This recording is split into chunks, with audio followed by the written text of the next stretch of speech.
Pada abad ke-14 Masehi, terjadi perang yang menjadi momen kelam dalam sejarah peradaban Indonesia.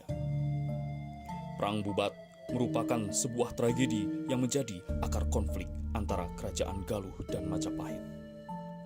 Tahun 1357 Masehi menjadi tahun yang mencekam. Kisah asmara Maharaja Majapahit Hayam Wuruk pada sang pujaan hati, Putri Dyah Pitaloka, harus gugur bersama jasad sang putri. Iring-iringan pengantin Kerajaan Galuh yang langsung dipimpin oleh rajanya sendiri, Raja Linggabuana, harus berhadapan dengan pedang dan tombak dari Kerajaan Majapahit.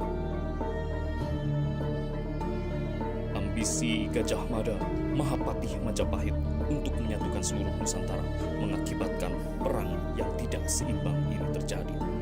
Hati dari Maharaja Hayam Wuruk hancur berkeping-keping saat mengetahui bahwa Putri Dyah Pitaloka, pujaan hatinya, mengakhiri hidupnya sendiri dengan melakukan bunuh diri. Bunuh diri ini dilakukan karena rombongan Kerajaan Galuh dibantai dan Prabu Linggabuana gugur dalam perang tersebut.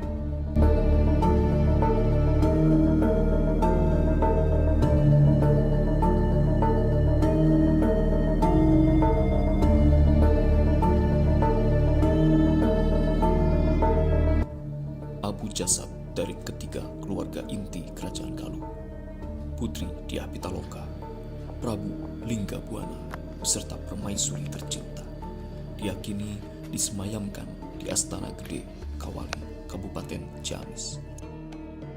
Nah, jadi kita berada di Batu Panyanaan, tempat disemayamkannya Abu Jasad Prameswari Dewi Lara Linsing yang gugur di Palagan Bubat. Kabupaten Ciamis banyak memiliki tempat sejarah, terutama berkaitan dengan era Kerajaan Galuh. Salah satunya situs Astana Gede Kawali. Tempat ini bukan hanya sekedar kompleks pemakaman, tapi merupakan ibu kota Kerajaan Galuh sekaligus jejak akhir dari peradaban Kerajaan Sunda Galuh. Ya.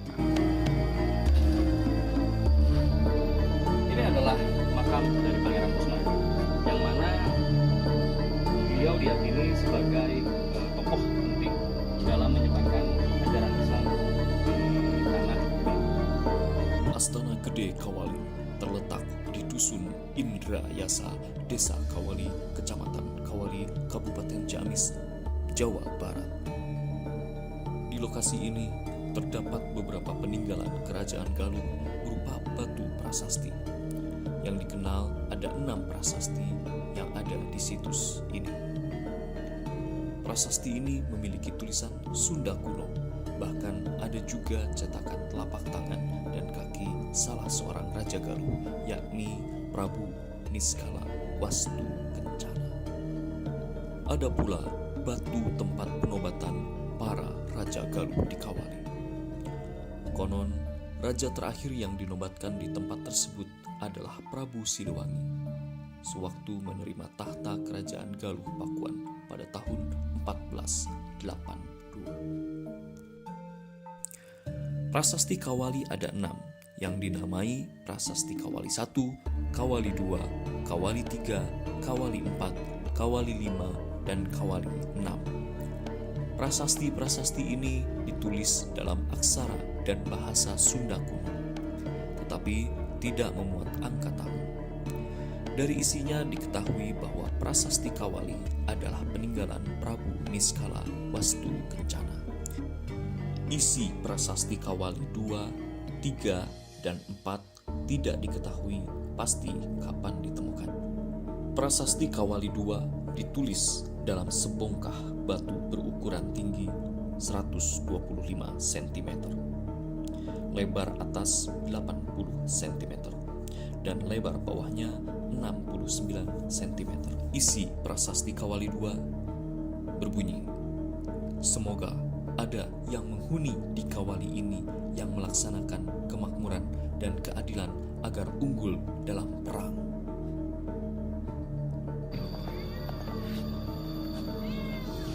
Ya, Ini adalah batu Panyandungan, yang mana batu ini diyakini sebagai tanda dari tempat disemayamkannya abu jasad dari Prabu Linggabuana yang gugur di Perang Tuban. Prasasti Kawali 3 bertuliskan pada batu alam yang berbentuk menyerupai menhir. Prasasti Kawali 3 hanya bagian mukanya saja yang berisi tulisan.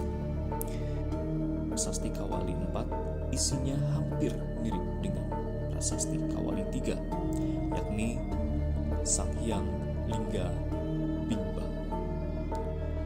Bentuk batu prasasti ini juga mirip dengan Prasasti Kawali 3, yakni seperti menhir. Prasasti 4 memiliki isi yang paling unik. Ia berbunyi, "Ini peninggalan dari Astiti dan rasa yang ada. Yang menghuni kota ini jangan berjudi, bisa sengsara."